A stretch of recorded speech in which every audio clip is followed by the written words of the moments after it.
Access Fort Wayne offers reflections of our community.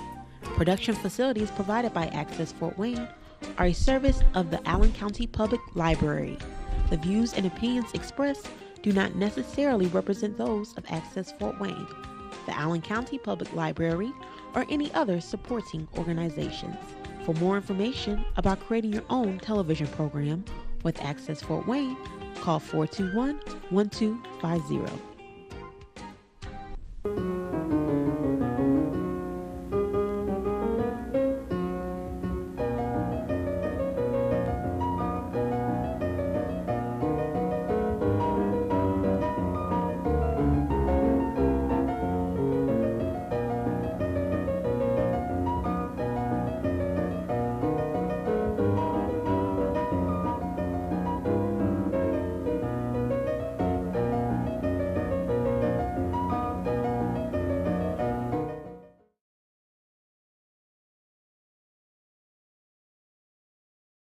Well, hi.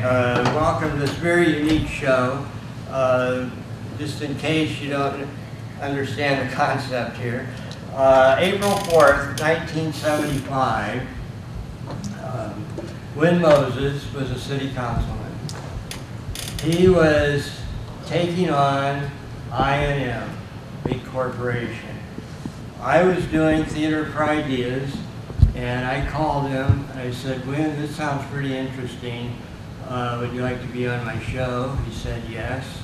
And the rest is history. This show is one of 72 shows that I did between 1975 and 1978 with a lot of help.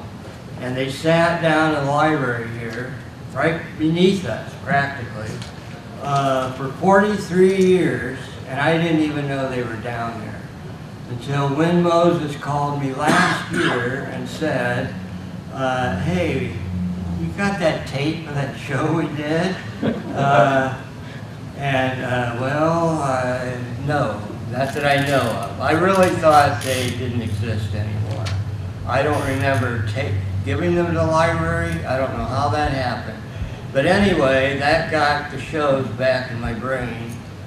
And I called Eric Mulberg, who's no longer with us, but a good friend, who said, we got a lot of your shows in the basement.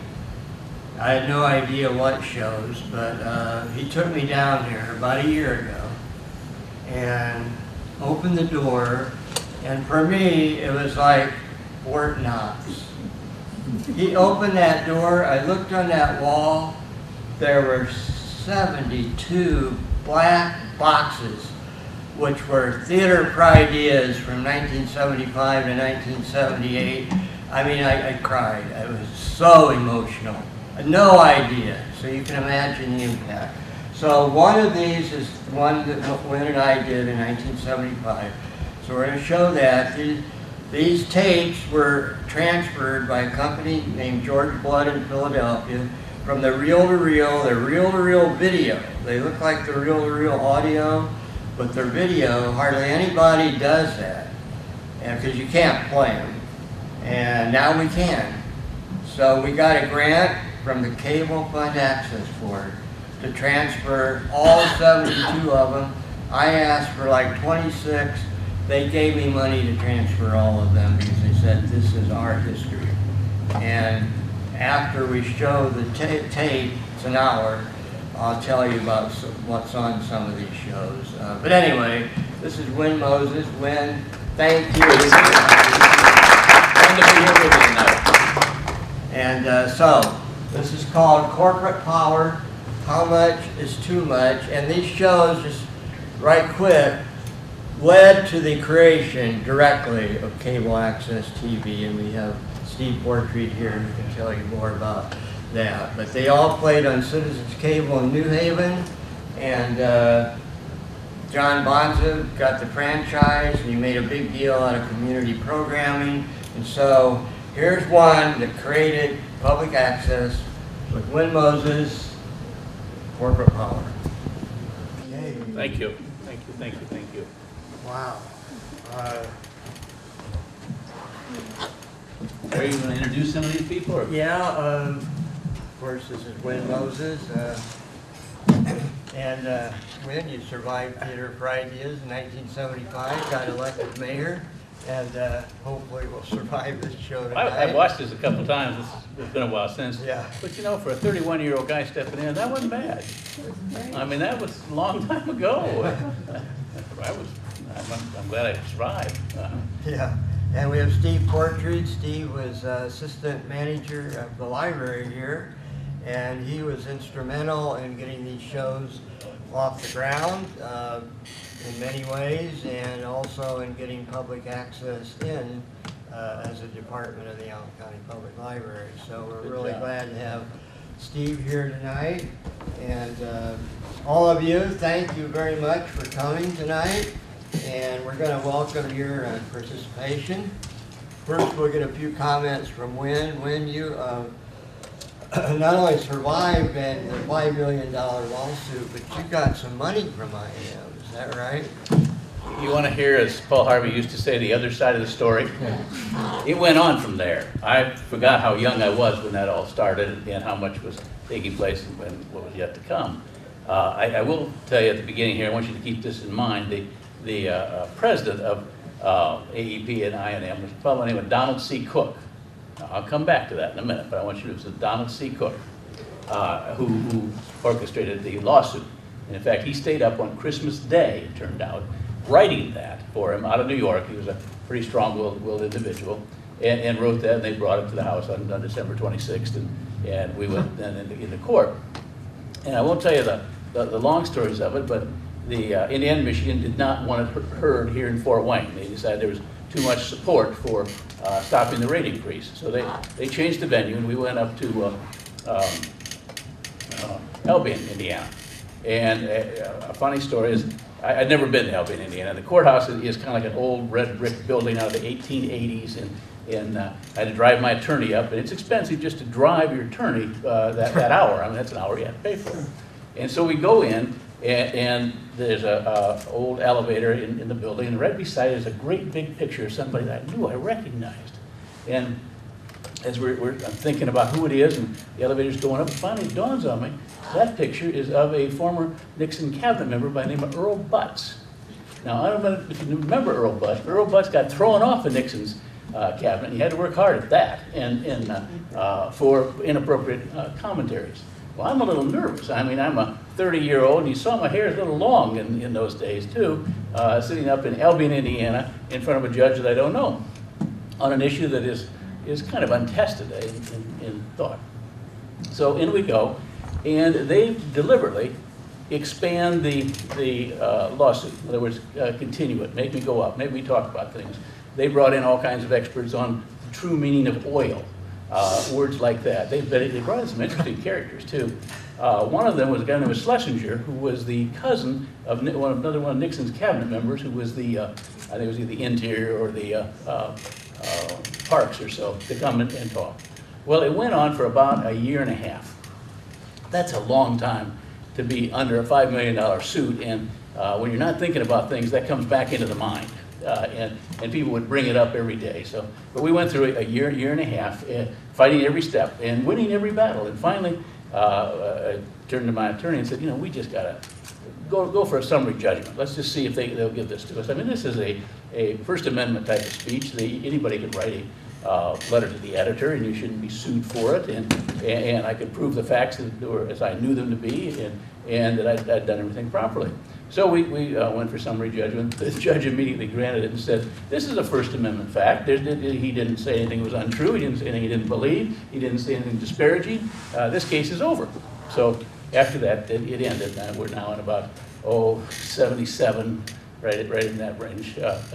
But, they did this not just to disparage me or to discourage me. They did it to inhibit that action in the whole city. They didn't want anybody to do this again. They didn't want people to speak up. They didn't want you could think you could speak up. They didn't want you to oppose anything in any fashion.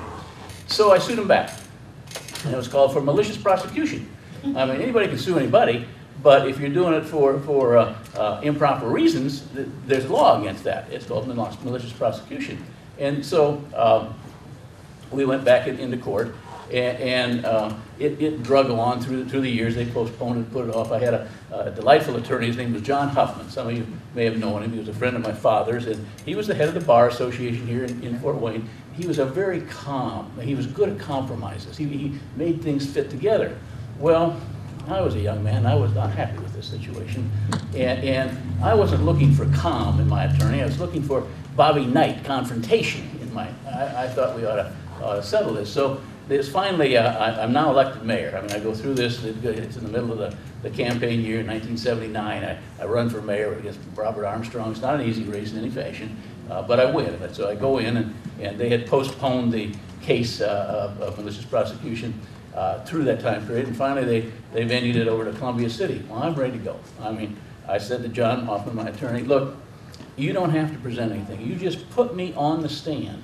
I'll come tell them why this shouldn't have happened and why it's malicious in every sense. I've got my charts, I've got my numbers. I'll just go do this. He said, I don't. Well, he says, I don't. It shouldn't be that hard. I said, I agree with you, but we'll win. You just put me on.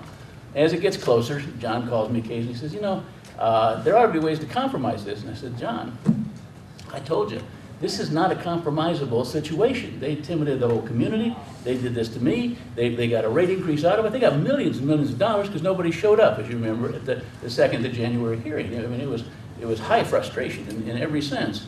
So as we get close to the dates on a Monday, it is in April, I think, in 1980.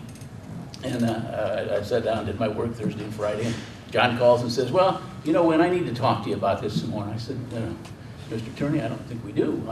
There's nothing. There's nothing for you to say. I said, don't come over.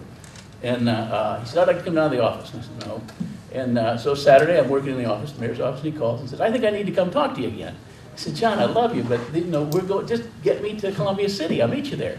And so Sunday comes. It's a wet, rainy day outside. And I open and there's a knock on the door a little after, around 12 o'clock after church and all. There's John standing out there. I said, John, what are you doing standing in the rain? He said, I got to talk to you. He said, let me in. So we're standing in the foyer of my house. And he says, I said, Monday we go to court. And I said, listen, don't worry. You just put me on the stand. We'll be okay. And he says, well, young man, there are some things you should know. And I said, well, what else is there? He says, well, you have to prove that you were hurt politically. And you were a councilman then, and you're a mayor now. So that doesn't work, Win. He said, you have to prove that you lost money. And he said, you had some apartments then, and you got some more apartments now. So that doesn't work, Win. And you have to prove that Donald C. Cook, who was the president of the place, meant this maliciously. And he died last week. I didn't know that. So we sat down and said, he said, just give me a number of dollars that would fit. And I said, John, they're not going to pay me. I mean, it had been a bare-knuckled, elbows in the ribs every day practically for years. I hardly knew what to do without battling I&M from time to time during the day. But they're going to want any of this. I said, just give me a number. I said, well, there needs to be enough money to pay your bill, which was substantial by this time. Enough money to give to an organization called Citizens Action Coalition, which I'll go into, is really how we fought this best, and a little vacation. I talked about a vacation. We were ready for a vacation. So that's probably about $90,000. Now in 1980, that was a lot of money. I mean, it's still a lot of money, but that was just an immense amount of money. I said, and they're not going to do it, John, so I'll just meet you at the judge's place in Columbia City. So he goes back out the door, he drives over the hill. We didn't have cell phones and things like that to communicate with in those days. About 10 minutes later, it's not even 10 minutes, he calls up and says, we're not going to Columbia City. And I said, I am. He said, no, you just earned $90,000. Oh, man. I mean, I've never been so mad over earning money in my life. I was really looking forward to going over there and doing this. And later in that year, there's a magazine out in those days called Money Magazine. And Money Magazine listed the 10 biggest winners in America, businesses, and the 10 business losers. And one of the 10 biggest losers was AEP and I&M. And it was said a $5 billion company sued a little city councilman in Fort Wayne for $5 million and ended up paying him $90,000. So that was kind of one of the next steps in there.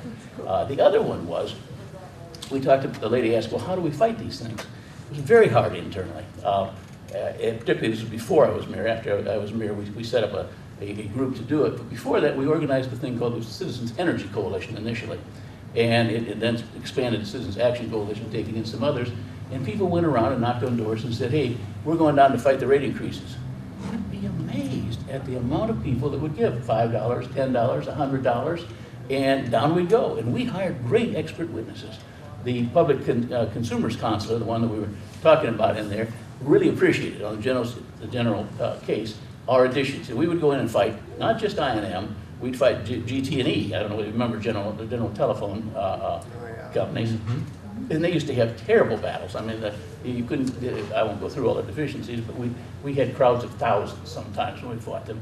We fought NIPSCO also on their gas rates, which were pretty much unrestrained in many cases, and they had terrible deposit bills and cutoff time periods and those types of things. And that's what the CAC did. It isn't still in existence. I mean, here in 2018, this group, and it's got several hundred people around the state going around doing it, and they fight battles all across the state and for legitimate problems, how to change the number of these things. Kerwin Olson's the name of the fellow now. We've gone through 2 or 3 of them, and they've led it beautifully, and it is the best private organization to battle a monopoly in the state of Indiana, practically in the history of the state of Indiana, too. We helped begin. That was the founding president. That was in this year, 75. We gathered a bunch of people from Evansville, from Terre Haute, from Marion, in a church down there in the corner of 16th and Delaware, if you've ever been there. It's a very pretty little church down there. And they came. We had a couple hundred people and put together a state organization and fought the battles all across, and have been doing it ever since. They do it so much now it almost seems routine, but it would be worse off if we didn't, because the process, and I'll stop talking in a moment here too, and you can ask questions, but you get me a little excited, as you can tell. One of the things I promised when I ran for mayor in '79 was to set up an intervention team that the city of Fort Wayne would hire expert witnesses, bring them in, because, as you could tell, a rate increase of that kind cost $200,000 that year alone. If we can cut that in half in some fashion, we're down to $100,000, we've saved it. And that doesn't include the 190,000 people or so that were in Fort Wayne in those days. It worked great. I hired these people, they came in, we intervened in about 20 to 25 rate cases. I think we can legitimately say we cut off about $100 to $120 million worth of attempted rate increases. I mean, it served itself very well. I'll back up in one sense, just a little divergence from the mayor's office. You might get a kick out of this story. When I ran for mayor against Robert Armstrong, who was a nice guy, a very friendly guy, but he was kind of a passive. And his idea of good government was if you mow your lawn, you pay your taxes, you're okay, and the city's fine. I was a little more aggressive than that and said we have to draw a distinction line. So I set my group down and I said we have to come up with 100 good programs in this campaign so that they can see that there's action on one side and there's not, and they've got a choice in this fashion. And those were the days when you write white papers, and we had to make sure they were good and there were reasons for them, and they worked out fine, and we won the election. And 3 years went by, and it came time to analyze whether, in fact, we'd done what we said we were going to do. So we pulled out of the cabinet meeting the list of 100, and I said, here, take these, come back in a month, and let's see where we are. And so they came back in a month, and the city controller, his name was Frank Hyman, wonderful, capable guy. He said, Mayor, I got good news and I got bad news. I said, what's that? He said, out of the 100, 93 of them you've done. They're all set. People are very happy. I said, what about the other 7? I said, you should not have promised those. Said, don't talk about those anymore. And we never did. It never came up in the campaign. But one of the most popular was the intervention team. People knew that was fighting for them, that it was better and different and closer to home, and that they could talk to the people that were doing it and understand why we were fighting these battles. And so we kept it. It stayed in there the whole 8 years that I was in the mayor's office and did a good job. Phil Giaquina was here a few moments ago. I think he left before we turned on the light. State Representative Phil Giaquina. I appreciate him being here in the state legislature battles. I have to confess, not a whole lot of success with the legislature. We improved all the things we talked about. I mean, got away with eliminated the fuel adjustment clause, reduced a number of things like deposits and times that they could carry monies and different ways that they could do it.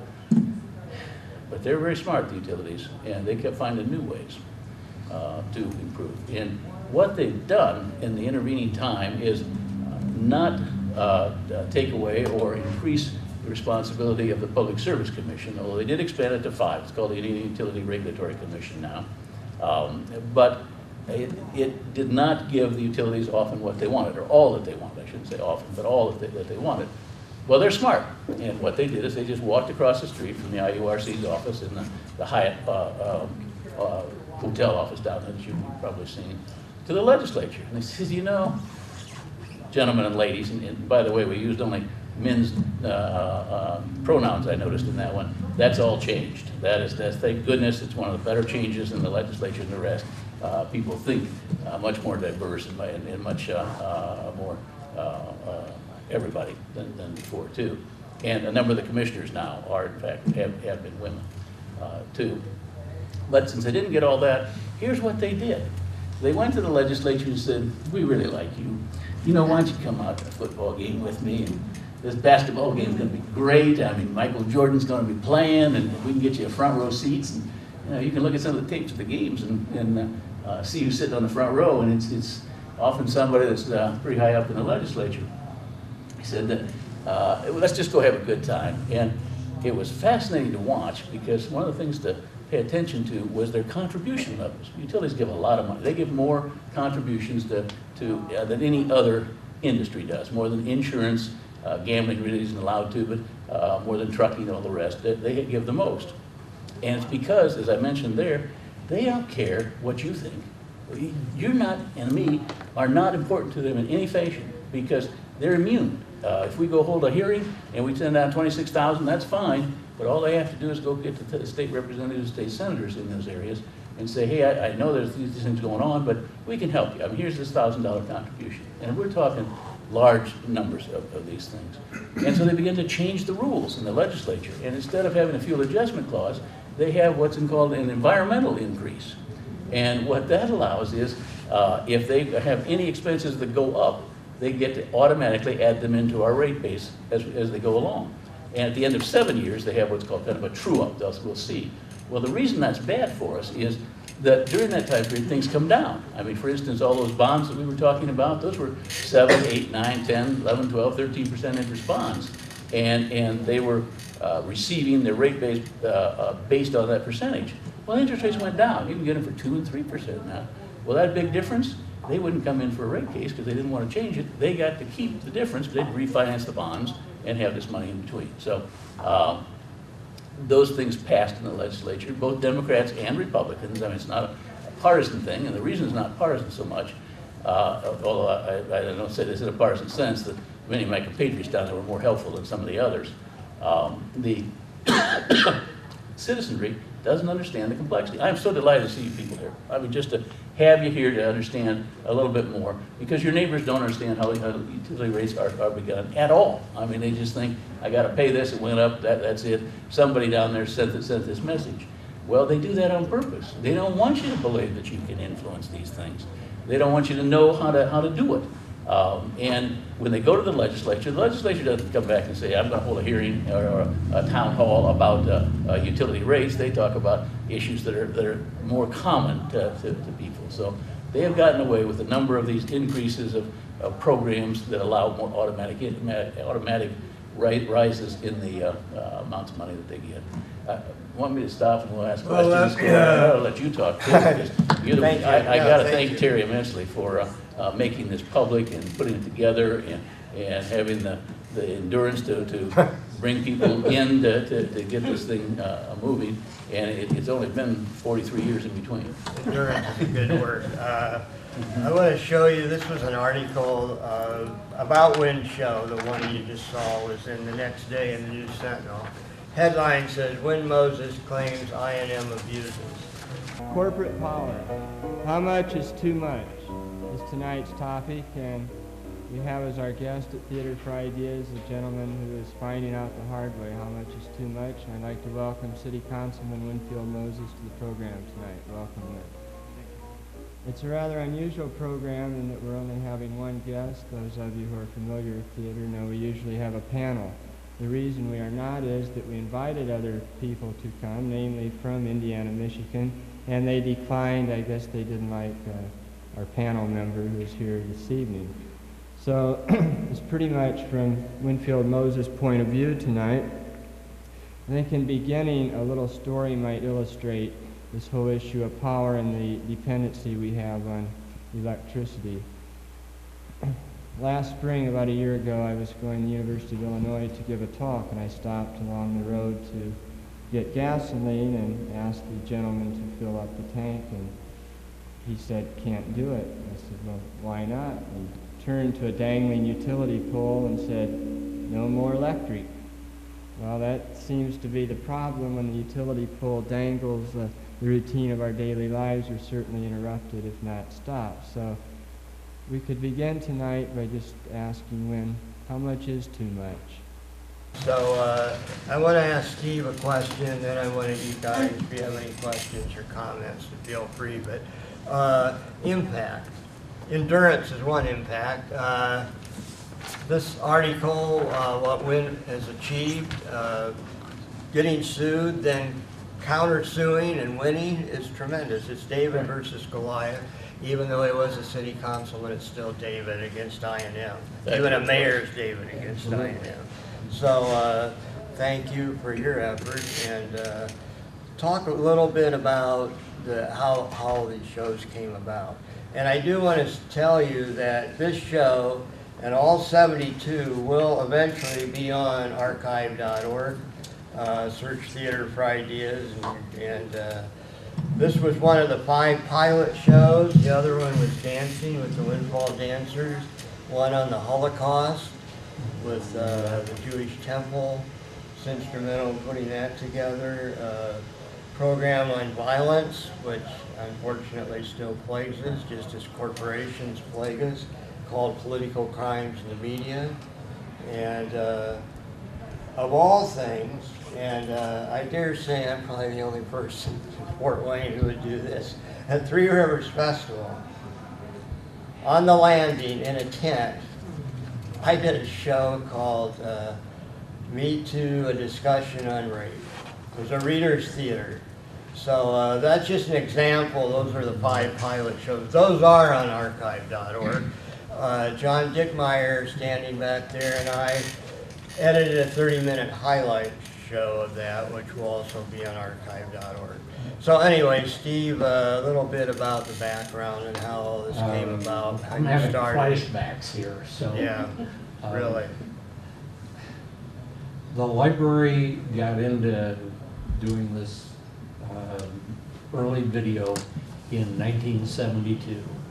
At the time, cable was just being talked about here, and a fellow named John Bonsid, who many of you will know the name, was trying to put together a group that would get the cable franchise. It took 8 years, but it did happen. And he talked Fred Reynolds, my boss at the library, into buying some equipment and making programs to record local history. Fred was the creator of the genealogy collection here, and his interest was local history. He didn't care anything at all about public access, but John told him if we got these cameras, we could do this stuff. So I spent an awful lot of time recording things like pictures of the buildings downtown, one shot after another, just the face of the building. Which actually, those programs are down there in the archives. Many of them have been reformulated into something that can be used today. And every once in a while, the library or I gets a call to dig one of those out. Theater for Ideas was probably the first real series of things we ever did. And at the time we were doing this, we were being told the cable system is just around the corner. So we were trying to stock up on the programs. And the frustrating thing was, it was always just around the corner. I think by the time we quit, we still had nothing in the city to show them. There was a little cable system being built by Bonsid out in New Haven, And I suppose there might have been 100 people see that program the first time. Bonzo had a vision for cable that strong community component, which led to public access, which led him to getting the franchise actually. Theater for Ideas was front and central of that because that was the example he had of, look, we're doing community programming and it has an impact. He used things like the article in the paper. There's a scrapbook back there of many articles from those shows back then. So, and the other thing that struck me as you guys were talking is, hey, no computers, no cell phone, no Facebook. How in the world did we organize all those programs and get a hold of all those people? I must have had, as I said on this show, this was rare because Wynn was the only guest. We had invited I&M, they declined. However, I did see another show in this batch called Public Utilities. The vice president of I&M was on, and I attribute that to Wynn because he fought back to him. And this time they thought, well, we better show up for this guy. Well, I think you were asking about impact. I think that was the impact, just that we could do this. Now, yes, there were, 40 people in that room. I'm sure every one of them left with a better understanding of that issue. A few hundred people will have seen that program because they were, one of the things about cable is you could run the programs over and over again. That's an impact you can't get any other way. Now it's a totally different world. I've got on my belt more ability to communicate through my phone and the video I can take there than we ever had. But before we had this, we didn't have that much ability. I think it contributed, though, to the discussion. I mean, Theater for Ideas trademark was discussion. And you saw a strong discussion on this show toward the end from the audience. And there were good questions. And some of those people are still in town. Yeah. I actually know them. None of us look exactly the same. And there's all, the fact that Theater for Ideas went so long in roughly the same format, developed a brand. So as it went along, more and more people were following it and participating in that discussion. That's I true. can remember programs we had a couple of hundred people in the Yeah. audience once it began to be known. And all the programs, I mean, that was a good audience there. It was a good audience. And all of them had about, or almost all of them, had about that number, and some even more.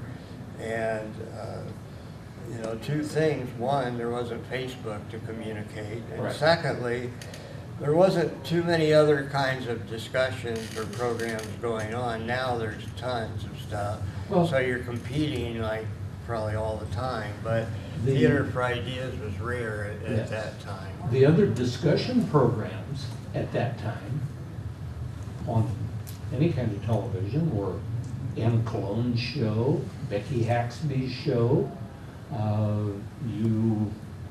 You went into a studio, you knew what the topic was going to be. The person asked you 2 or 3 questions. You had 15 minutes of total discussion at the most, with no audience usually. Everything pretty much pre-programmed. Nothing left to chance. Nothing left for open discussion. That was Theater for Ideas, and a few other programs were the start of that kind of discussion. I want to get some audience. I just say that Theater for Ideas did the very first show on public access in the library, in the old auditorium, called Rock and Roll, Friend or Foe. And I remember that well. And Wynn was on several more shows during that series when he was mayor. That was You want to know 52 live one of the 1-hour shows. funnier things I learned, and I've talked about Donald C. Cook nuclear plant and that lawsuit and the rest. Well, one of the messages that sociologically I came away with, and that is, whatever you do, try hard never to aggravate somebody that can name a nuclear power plant for themselves. The Donald C. Cook nuclear power plant. He sat there and did that. So if it hadn't been for him, I was really actually looking forward to that Columbia City activity, if he had still been around. One of the joys is you get to open depositions. I got to take depositions of these people. Oh, they hated that. Oh my goodness. We'd go in and ask them what this meant and that meant. I was amazed how often they'd say, I don't know. And different than perhaps some of the contemporary commentaries of I don't knows, which seem to be frequent in hearings. I believe they did not know that, in fact, the lobbyists and the people that made the decision, that made the presentations, they didn't have any idea how these great pieces were constructed. And when we actually questioned them, it was pretty futile on their part. And I'm sure, that's one of the reasons why they settled quickly. And that's another point. I mean, you came to Theater for Ideas, you could learn directly from people who are involved. Mm-hmm. And ask questions like they ask questions of you. And you But did see, so they've much got it. about Yeah. utilities Mhm. that, as you say, most people don't Mhm. know. They just say, oh, I got a bill, it's higher.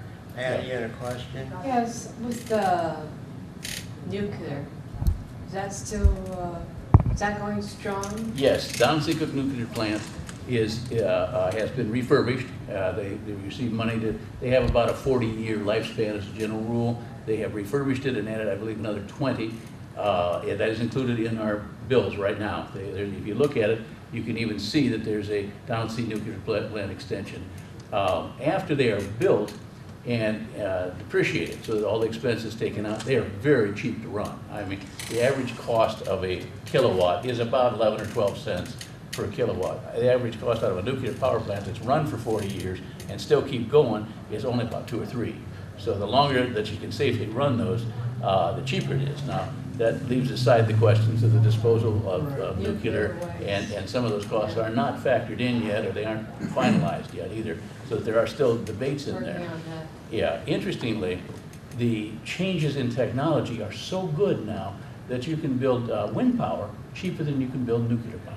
So, All those windmills you see out here, and there'll be more, and there'll be more and more, because they have a big rate base. I mean, the nuclear power plant says, okay, and if the wind's not blowing, there's plenty of energy there, but they have a good rate base. They have good distribution systems now too, because a lot of the wind is not running right through Fort Wayne. I mean, it's off the plains in North Dakota. Well, that's wonderful, but how do you get it down? Well, they run transmission systems, and they put them in that pretty much distribute it across all of America. And so our costs are coming down. The people in Ohio that have those windmills, the farmers up in Benton County and the rest, they make a lot of money off those windmills, and it goes right into the communities. They rent them, and they can still farm around them, and it's basically quiet. They're changing the technology of them so that they're round and kind of spin now instead of the whirlpool. And what that does is squeeze more energy out of them, more kilowatts out of them than the actual big noisy windmills did. So old mayors tend to be kind of gabby. That's a long answer to a short question. how's solar? Solar too. Solar has received a blow, and the problem is that the utility companies have decided that the people that use solar and they go off the grid in the sense that they provide most of their own are thieves, and that they have a monopoly, and that they are in fact entitled to have the revenue for whatever energy these people need. And so they've gone to the legislatures, which used to give a subsidy to the solar producers and the solar installers, and they've said, well, that's just a hangers-on, that shouldn't be a subsidy, that's a tax on everybody else. And so you should cut it down. And in Indiana and many other states, they eliminated a number of the subsidies so that the solar has become much more expensive. You can't depreciate it.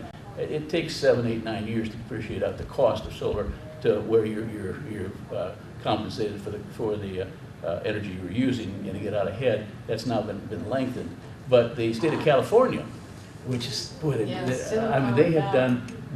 have said they're passing a law that says everybody that builds a new house needs to have a solar panel there. And they're big enough to dominate in some of these areas too. And so their total energy costs are going to go down for average citizens.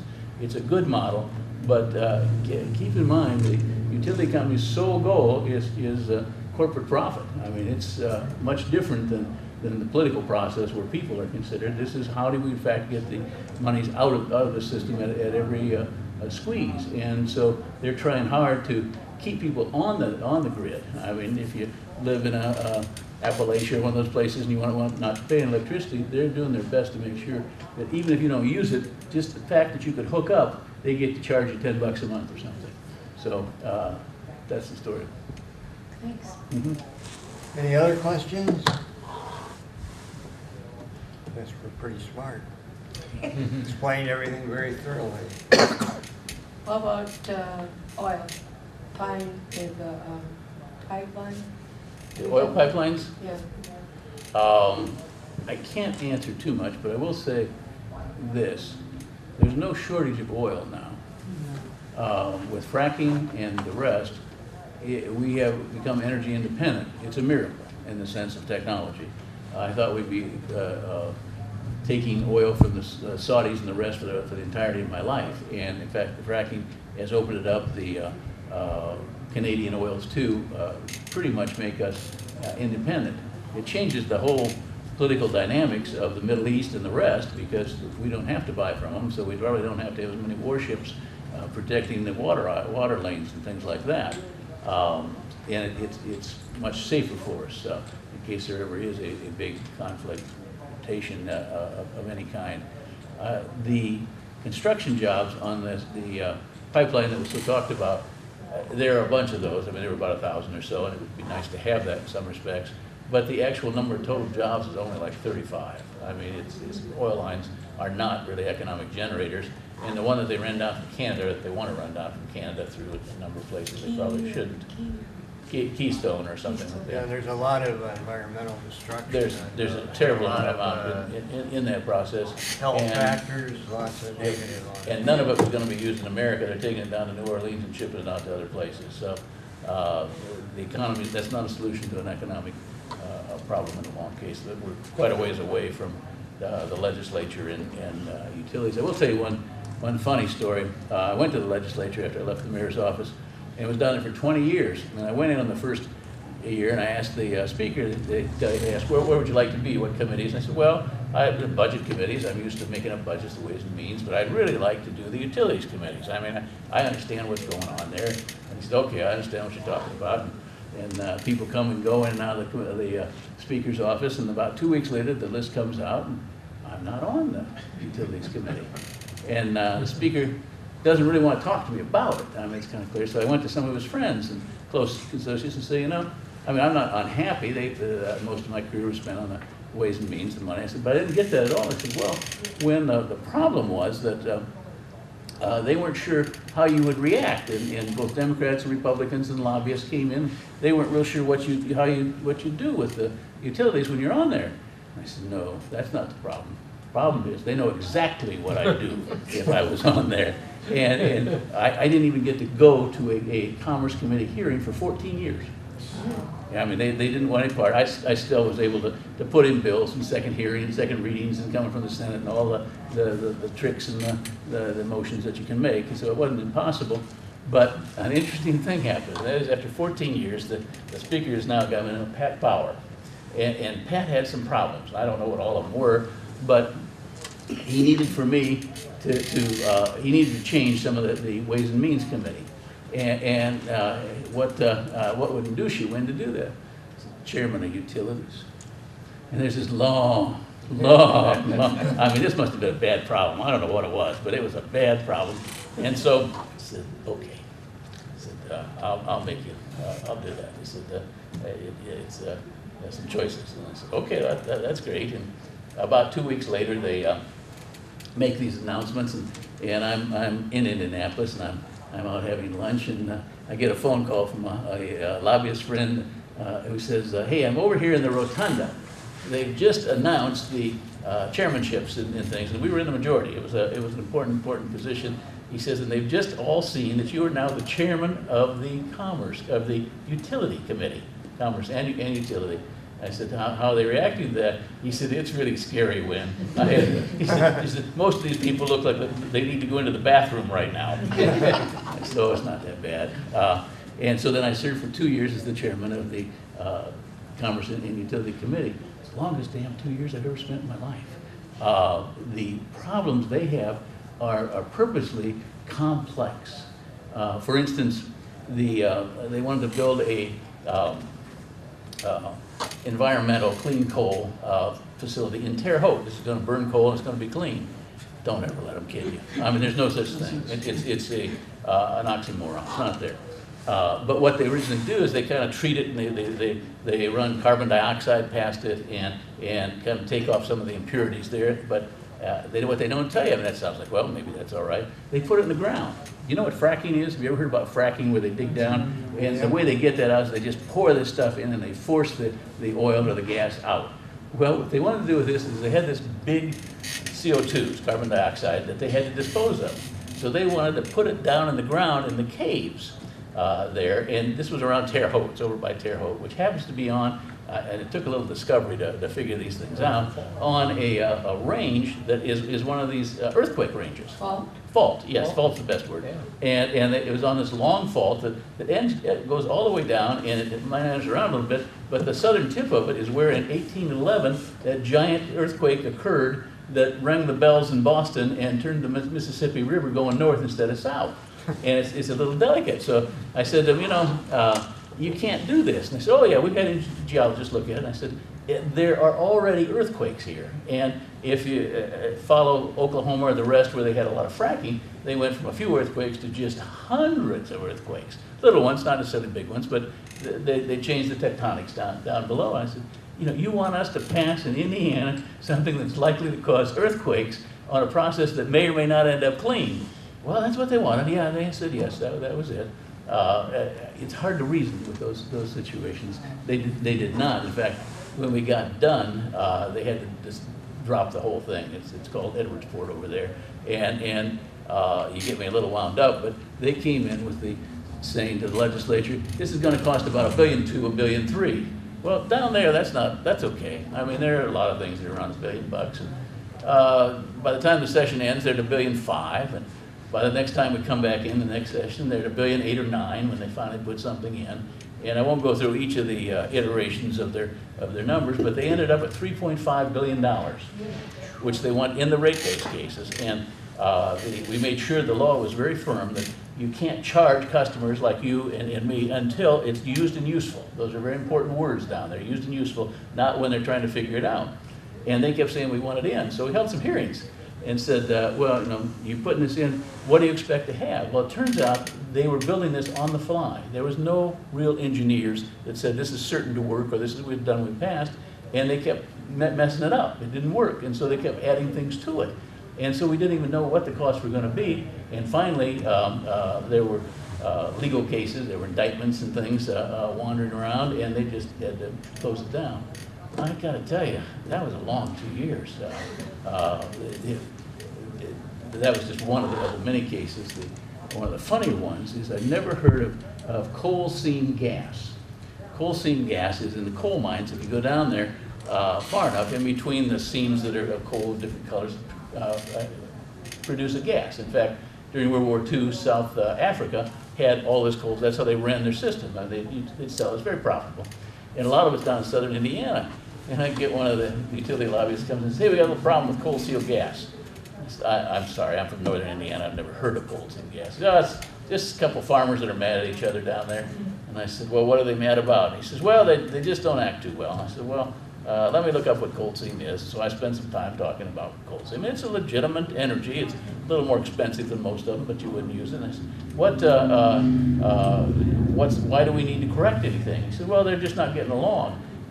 I never did find out what those two guys were doing, but they wanted to change the whole coal seal, and I can only guess it was for intense profits of one of the utilities that sold those things down there.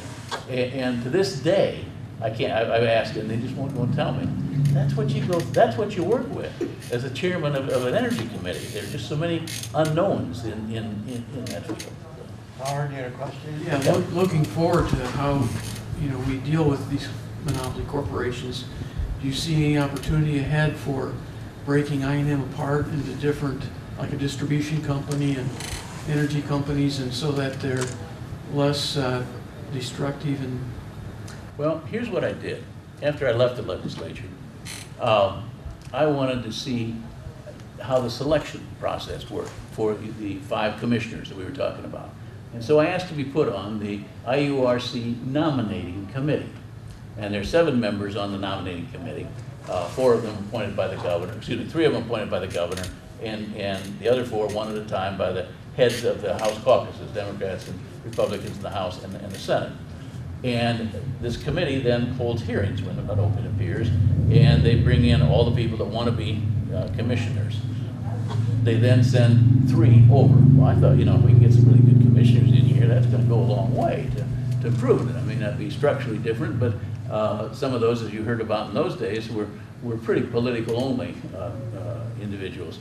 So in I go, and an opening occurs, and I'm sitting down in Annapolis in the judicial room, actually, in the State House, and these people come in, and I'm in the minority by far. There are, as I say, 7 members, 3 of them appointed by the governor, which is 3 Republicans, 4 of them by the members, 2 of those, there are 5 one party and two of the other party. So I'm just kind of got a good seat. I don't get to play in the game, but I've got a good view. And so in they come, and one of the guys happens to whisper to the other, it's this guy. And I wasn't paying attention. And they pointed to one of the applicants. We went through 3 or 4 days of hearings, and this guy was pretty average, and with different criteria, and some were very experienced, some brought neighborhood perspective, some brought other things. It was a really fascinating thing, and the voting came, and I really could, in my opinion, tell who was pretty good. That wasn't this guy. And this guy won with 5 to 7 votes. And that went on not once, not twice, not 3 times, but 4 times at least. And I was ill and missed one of those. And this year they came up, and there was another one. And I wrote back, and he had an opening. Jim Adderholt, who happened to have been a very good commission meeting leader, in my opinion. He'd been serving in the legislature, and I'd known him for many years, retired and wanted to go to Florida, so it opened up. And I knew that I was going to sit down there, listen to all of this, and then have the governor's appointed person pick no matter what I said or did. And so I said, no, I'm not going to do it, but I'm going to put in a hat the name of the person who's going to be the next commissioner. I said, we'll see if this all works out, but I'd heard who was they hadn't all gotten done. So I put it in a hat, and sure enough, and I told him that probably the best person to replace me was a former legislator named Jeff Barton, who was very sensitive to these issues too. And Jeff did a great job. I mean, you could see some of the stuff, and they brought in all these people, and when it was done, they picked the guy in the hat. It was, it didn't change things too much. I'm not, I know a lot more than I did than that young man in the pictures back there. The rules have changed. I keep hoping that there is a path in here, but it has far more to do with people, unfortunately, than with laws. To regulate a monopoly, you have to have some sort of regulators, and they have to have powers, and they have to be capable. The governor picks these, and they tend then to do pretty much what you think he wants. I don't know if the words are exchanged, but and that's probably still our best bet. There aren't too many ways to do this much different. Breaking them up, if you still give them each of them monopoly powers in some fashion, just divides that a little bit, whether it's transportation or the rest of them.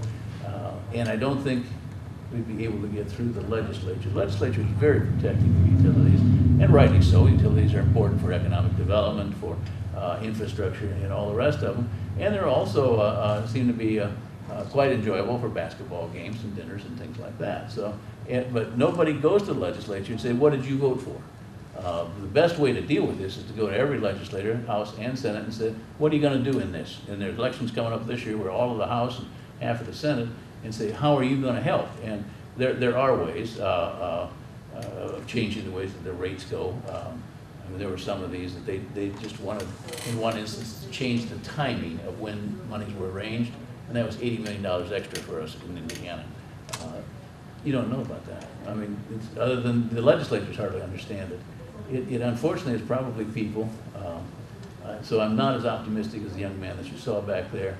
But on the other hand, there is more scrutiny of it. I mean,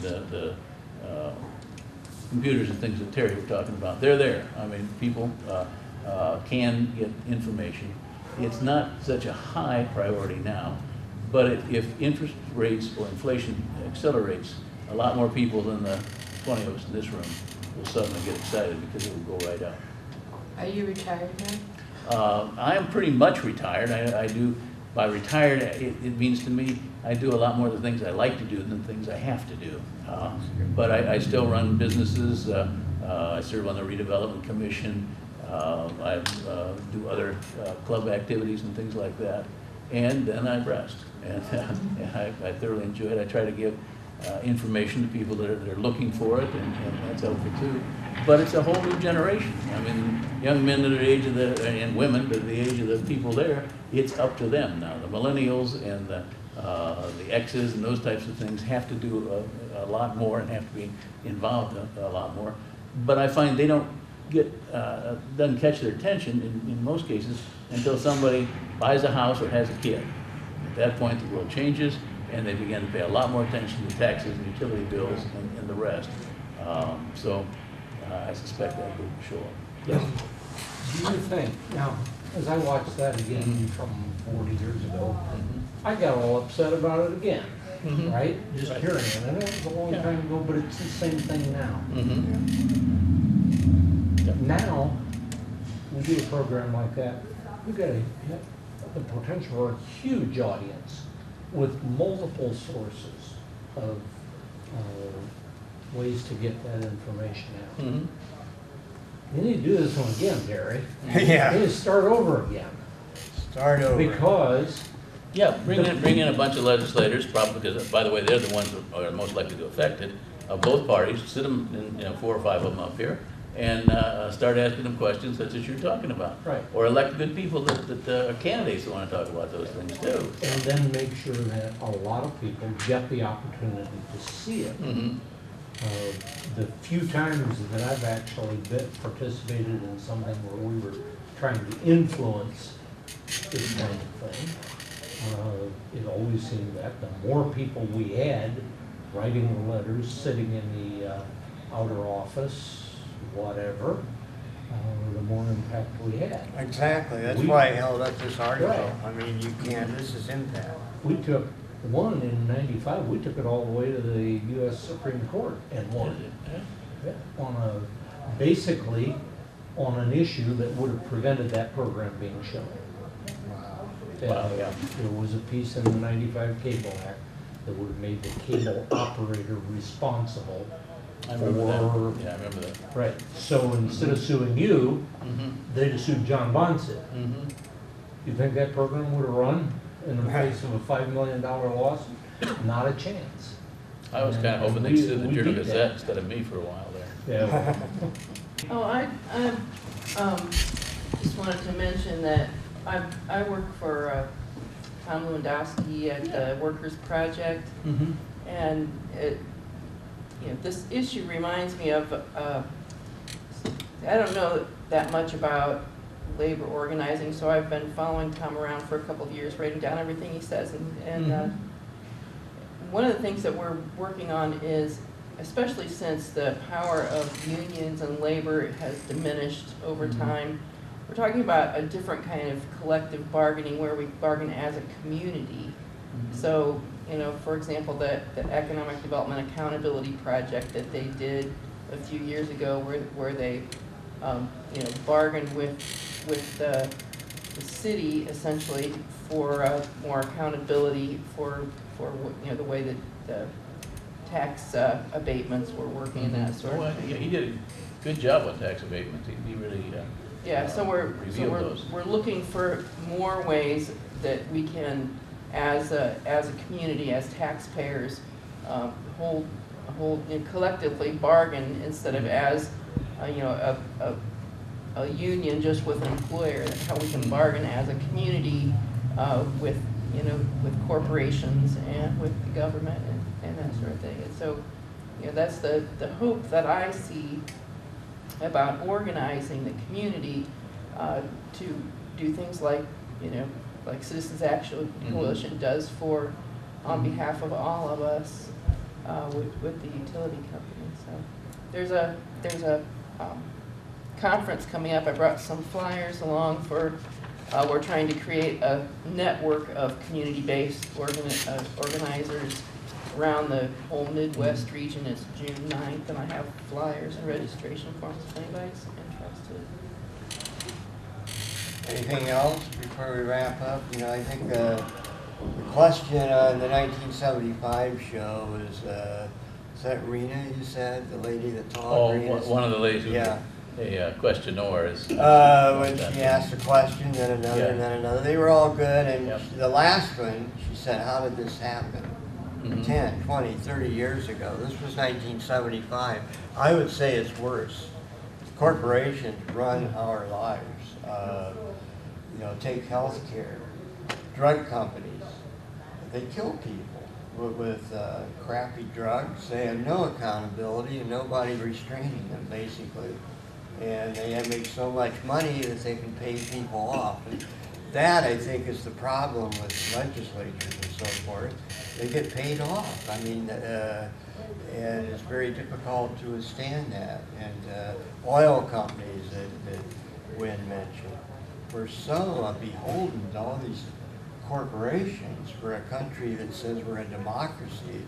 And a lot of the polls, you know, will show an overwhelming majority against, well, for example, health care. The people want health care, but we don't get it. We're the only industrialized country in the world that doesn't provide some sort of single-payer health care. So if there's no other questions, I just want to thank We have one Wynn. more. Yeah, and if you have any, I was going to ask you Just guys one. to wrap up. So You asked, what do you how wanna can it say? be changed? And I'll tell you what the biggest problem that's new is, that we have not solved, is Citizens United. And that's a Supreme Yeah. Court case that says that corporations have the right to spend whatever they want. The dollars are essentially First Amendments, and they're able to spend them. Well, corporations are different than people. Corporations are driven by dividends and return. People have all kinds of social and economic and the rest. But that plethora of money coming in, it's just immense, pretty much swallows up any average citizen or any average citizen's group in the campaign sales. So when you get down to elections for people that have said they're going to make a difference, they're often defeated because there's just an unlimited amount of money. If everybody had, if there was public financing, or if everybody had some sort of limits as we did, it made races competitive. They deliberately made races uncompetitive, leaning often to gerrymandering in some fashions, which creates kind of a divisive national position, and that's where we are. And it's not easy in the best of times, but Citizens United to me is the worst judicial ruling since slavery days, practically. Yeah. So, Great. Thank you, Wynn, Yep. very much. Steve, you want to say anything in closing? I am more optimistic about it. I really am. Because of the way information gets transmitted so quickly. If you can mobilize sometimes only a few people, things happen. I would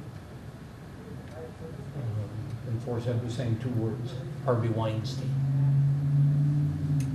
I can give you 2 that make it tougher. Donald Trump. That'd be a little tougher, Yeah. but But that Harvey, kind of thing, yeah. at some point, Yep.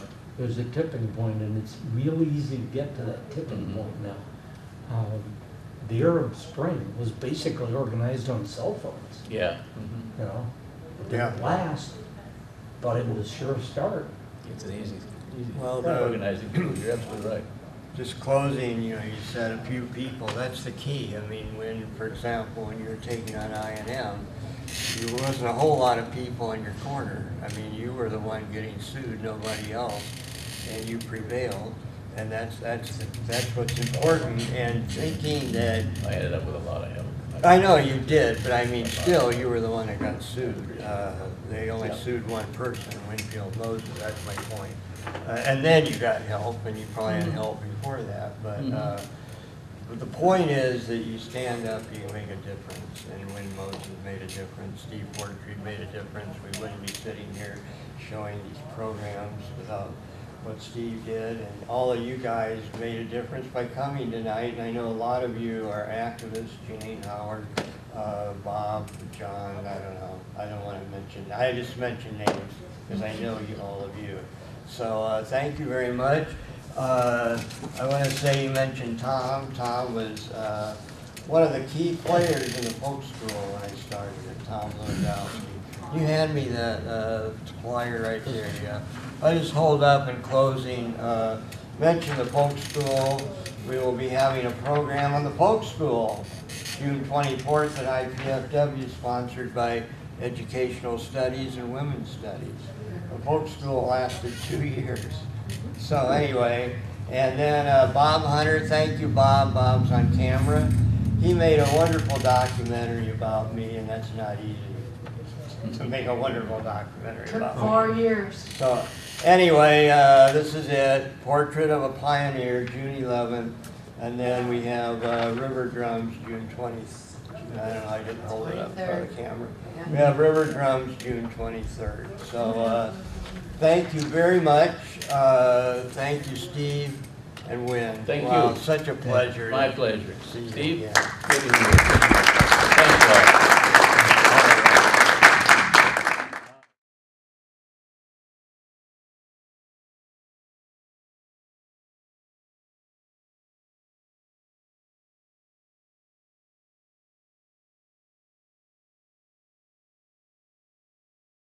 As